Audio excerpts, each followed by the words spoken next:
1,50,00,000 రూపాయలతో మనం నూతన భవన నిర్మాణం ప్రారంభించుకున్నాం. ఈరోజు చాలా సంతోషం. డార్మెంటరీ రూములు లేక చాలా సంవత్సరాల నుండి ఇబ్బంది పడుతున్నారు. అవునా కాదా? రూములు అవసరమా కాదా? గట్టిగా చెప్పాలా? సో ఈరోజు కొత్త బిల్డింగ్లు, కొత్త రూములు, కొత్త బిల్డింగ్ వచ్చింది. మీకు సంతోషమా కాదా? ఒకసారి చంద్రబాబు గారికి, నారా లోకేష్ గారికి గట్టిగా చప్పట్లు కొట్టి జేజేలు పలకాలి. ఇంటర్మీడియట్ పిల్లలు బాగా హుషారుగా ఉన్నారు, అభినందనలు.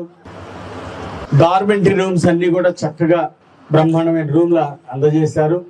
ఈ రోజు నుండి మీరు వాటిని చక్కగా ఉపయోగించుకోవచ్చు. ఈ కస్తూరిబాయి గారు ఎవరు చెప్తారో చెప్పండి. గాంధీ గారి భార్య. గట్టిగా చప్పట్లు కొట్టి అభినందనలు తెలియచేయండి.